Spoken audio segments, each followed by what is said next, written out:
Tapping కేసులో ప్రధాన నిందితుడు ఎస్ఐబి మాజీ చీఫ్ ప్రభాకర్ రావు హైకోర్టును ఆశ్రయించారు. ఫోన్ ట్యాపింగ్ కేసులో ముందస్తు బెయిల్ కోరుతూ పిటిషన్ దాఖలు చేశారు. తన హెల్త్ కండిషన్ చూసి ముందస్తు బెయిల్ ఇవ్వాలని హైకోర్టును కోరారు. తాను క్యాన్సర్, లంగ్ ఇన్ఫెక్షన్తో బాధపడుతున్నానని, చికిత్స కోసమే అమెరికాకు వచ్చారని ప్రభాకర్ రావు చెప్పుకొచ్చారు. తనను నిందితుడిగా చేర్చడానికి ముందే అమెరికాకు వచ్చారని, క్రమంలో తాను పారిపోయానని ముద్ర వేయడం సరికాదని తెలిపారు.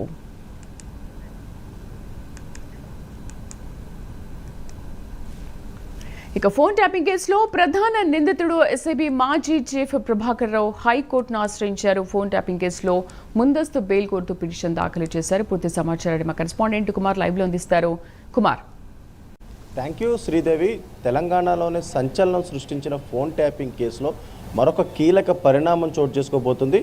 ఈ కేసులోని ప్రధాన నిందితుడైన ఎస్ఐబి చీఫ్ ప్రభాకర్ రావు హైకోర్టును అయితే ఆశ్రయించారు. తనను అరెస్ట్ చేయొద్దంటూ కూడా ముందస్తు బెయిల్ ఇవ్వాలంటూ కూడా హైకోర్టులో పిటిషన్ అయితే దాఖలు చేయడం జరిగింది. ముఖ్యంగా ఈ కేసుకు సంబంధించి ముఖ్యంగా తెలంగాణలో ఎప్పుడైతే ఫోన్ ట్యాపింగ్ కేసు రిజిస్టర్ అయిందో అంతకన్నా ముందే తను అమెరికా వెళ్ళానంటూ కూడా ప్రభాకర్ రావు అయితే చెప్పుకొస్తున్నారు. ముఖ్యంగా తనకు క్యాన్సర్తో పాటు లంగ్ ఇన్ఫెక్షన్ ట్రీట్మెంట్ కోసమే అమెరికా వచ్చానంటూ కూడా ఇటు ప్రభాకర్ రావు అయితే చెప్తున్నారు.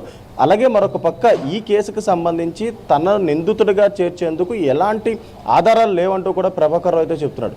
అలాగే మరొక పక్క ప్రభాకర్ రావుపై ఇప్పటికే రెడ్ కార్నర్ నోటీసులు అయితే జారీ అయినాయి. ఈ జారీ అయిన తర్వాత ప్రభాకర్ రావు మొట్టమొదటిగా ఏదైతే ఇప్పుడు హైకోర్టును అయితే ఆశ్రయించారు.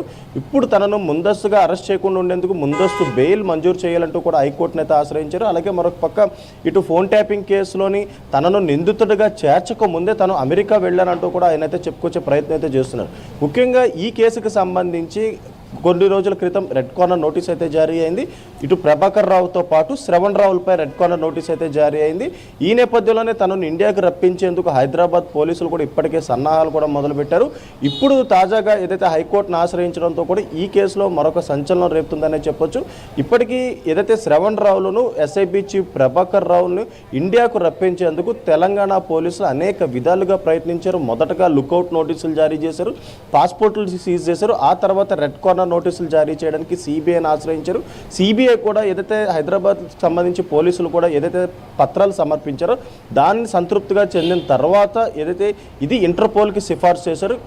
ఏదైతే ప్రభాకర్ రావుతో పాటు శ్రవణ్ రావులపై రెడ్ కార్నర్ నోటీసులు జారీ చేయాలంటూ కూడా ఇంటర్పోల్కి సిఫార్సు చేసిన నేపథ్యంలోని ఇంటర్పోల్ అధికారులు కూడా ఇటు ప్రభాకర్ రావుతో పాటు శ్రవణ్ రావులపై రెడ్ కార్నర్ నోటీసులు అయితే జారీ చేశారు. ముఖ్యంగా 196 దేశాలకు సంబంధించి ప్రతినిధులు కూడా ఈ రెడ్ కార్నర్ నోటీసులు కూడా పంపడం జరిగింది. ఏ కంట్రీకి వెళ్ళినా సరే వీళ్ళని అక్కడ అరెస్ట్ చేసి ఖచ్చితంగా ఇండియాకి అప్పగించే ప్రయత్నం అయితే చేస్తారు. ఈ నేపథ్యంలోనే ఇప్పుడు తాజాగా ప్రభాకర్ రావు కూడా హైకోర్టును ఆశ్రయించడం జరిగింది. కానీ ఇటు మొదటగా ఏదైతే ప్రణీత్ రావును అరెస్ట్ చేసిన సమయంలోని అతనిచ్చిన స్టేట్మెంట్ ఆధారంగా తిరుపతన్న, భుజంగరావు, రాధాకిషన్ రావు ఇలా ఎస్ఐబిలో పనిచేసిన ప్రతి ఒక్కరిని అరెస్ట్ చేశారు. వీళ్ళందరి దగ్గర స్టేట్మెంట్ తీసుకున్న తర్వాతే ఎస్ఐబి చీఫ్ ప్రభాకర్ రావు ప్రధాన నిందితుడిగా అయితే అధికారులు అయితే చేర్చడం జరిగింది. ఇప్పుడు తాజాగా ఏదైతే ఎస్ఐబి చీఫ్ ప్రభాకర్ రావు మాత్రం తనను నిందితుడిగా చేర్చేందుకు ఎలాంటి ఆధారాలు లేవని అయితే చెప్పే ప్రయత్నం అయితే చేస్తున్నారు Sridevi. Right Kumar, thank you.